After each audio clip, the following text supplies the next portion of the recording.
The call Marcus Brooks was halfway through a terrible cup of office coffee when his phone rang. The caller ID said Northwestern Medical Center. A nurse told him, calm and professional, "Your wife just gave birth. She's in the ICU. You should come now." Marcus froze. His wife, Claire, had died 5 years earlier in a car crash. He had identified her body, buried her, and learned how to live with the emptiness that followed. He told the nurse she was mistaken. The line clicked dead. He stood, grabbed his jacket, and left work without a word. On the drive to the hospital, he tried to reason it away. Scam, mix-up, something. But unease pushed him forward. The ICU in the lobby, a nurse checked his name and handed him a visitor sticker. "Fourth floor ICU, room 427, she said, as if this were any Tuesday. Marcus followed a blue line on the floor, heart pounding. At the ICU window, he stopped. In the bed, under monitors and tubes, lay a woman who looked exactly like Claire. Same cheekbones, same small nose, and the tiny mole beneath her left eye he used to kiss every morning. Her hair was shorter and darker, and her face was thinner, but it was her. A doctor appeared. "Mr. Brooks? I'm Dr. Evans. We need to talk."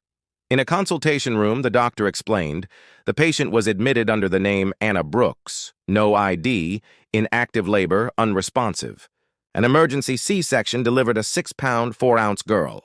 The mother had coded twice but was stabilized. Next of kin listed on the intake form, Marcus Brooks.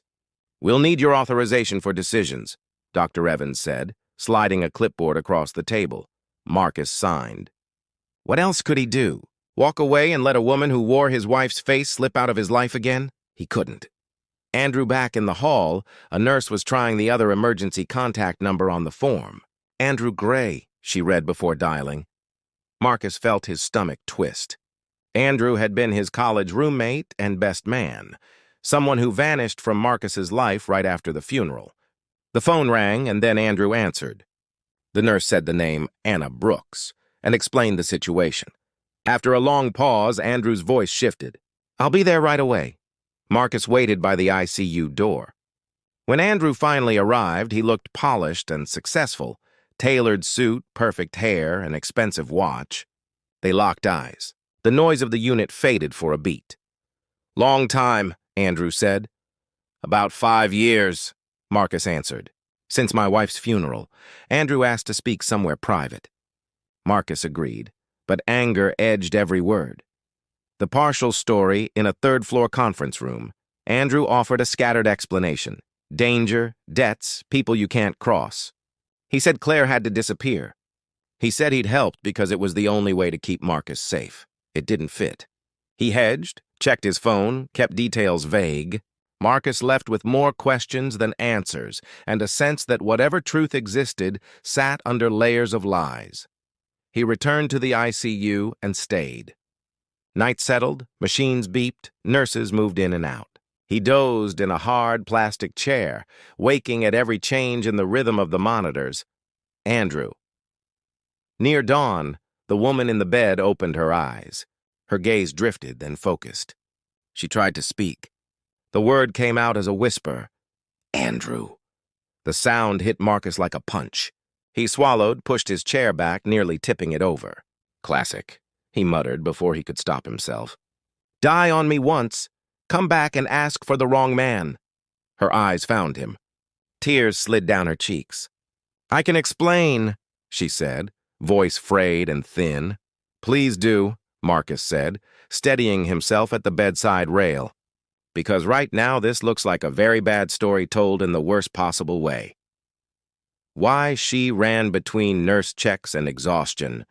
Answers came in pieces. After the crash, the one Marcus mourned her for, someone had pulled her from the wreckage before first responders arrived. Not a good Samaritan. Not by chance. It had been planned. Claire worked at an accounting firm then. She stumbled onto numbers that didn't add up, money moving through charitable foundations and research groups that existed mostly on paper. She flagged them quietly, asked a few questions, and caught the attention of the wrong people. The accident was a warning. Andrew showed up that night. He said he could make her disappear. He knew people. He could protect her. He gave her a new name, Anna, and a routine. Change addresses, pay with cash, keep your head down. She agreed, terrified that if Marcus knew anything, he'd refuse to let her go and end up dead. "I thought disappearing would save you," she said, eyes on the ceiling. "I thought it was the only way." The pregnancy came later. Andrew wasn't a rescuer. He was an opportunist. He had used Anna's new identity to launder money through his network of fake nonprofits. When she got pregnant, he decided it was too complicated and ran. Changed numbers, dumped addresses, left her with the bills. "Biologically?" she said when Marcus asked. "Yes, he's the father." Marcus stared at the sleeping baby in the nursery that afternoon. Tiny, peaceful, wrapped in a striped hospital blanket. The nurse let him hold her. She had Claire's eyes. He whispered hello and promised nothing he knew how to keep except this. He would not let the child suffer for the sins of the adults. The choice Marcus could have walked away. He didn't.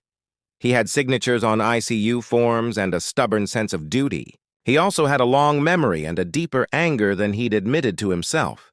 5 years of grief had left him with simple tools: focus, patience, and friends in useful places. Derek, a college buddy, worked in cybersecurity. Janet, a cousin, worked for the IRS. Marcus made 2 quiet calls. Derek dug shell companies, donations flowing through foundations, offshore accounts that were only clever on the surface. Within 48 hours, he sent Marcus a neat, brutal report. Janet took it from there. Investigations moved fast when numbers didn't add up. Accounts froze. A luxury condo and a silver Porsche were seized. Andrew learned in a single week that money could disappear faster than people. He called Marcus. "What did you do?" "I matched your creativity," Marcus said. "Consider this continuing education." Andrew threatened lawyers. Marcus wished him luck paying for one. "Here's your path out," Marcus said, voice even. "Cooperate. Tell them everything. Leave Anna and the baby alone. That's all I want from you." Silence. Then a click. Recovery Anna healed slowly. The doctors spoke in careful phrases: complications, stress, malnutrition, but they also said the word stable more often. The baby, whom Marcus started calling Emma in his head, ate and slept and yawned like any new human. Marcus and Anna talked in short stretches. No grand speeches. No romance. Just facts, fear, and the shape of what came next. "You could have told me," Marcus said once, softly. "I thought you'd try to save me," she said, "and they would have killed you for it." He didn't argue. He would have tried. She knew him well enough to bet on that. When she was strong enough to hold the baby without help, they had the conversation they couldn't have survived 5 years earlier. They were kind to each other. They told the truth. They didn't pretend they could rewind time or rebuild a marriage that had been buried and replaced by another life. "I loved you," she said, past tense, eyes steady. "I loved you," he answered, also past tense. It hurt and it was honest. They chose forgiveness, not reunion. Marcus paid the hospital bills, painful but simple. He hired a lawyer who specialized in identity cases and made sure Anna had a legal path to exist as who she had become. He found a small apartment for her out of the city, quiet, anonymous, manageable. He stocked the pantry and left a list of phone numbers on the counter. The lawyer, a clinic, his own, just in case. They didn't make promises. They made arrangements, after the federal investigation picked up publicly. Marcus read pieces of it in the news: charitable fraud, laundering through research fronts, an arrest made quietly with stacks of paperwork. He didn't celebrate. He slept better. Anna sent photos sometimes through the lawyer.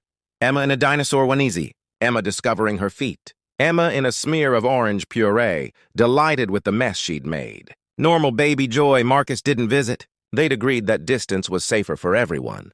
He stuck the photos on his fridge with cheap magnets and smiled when he poured coffee in the morning. What remains?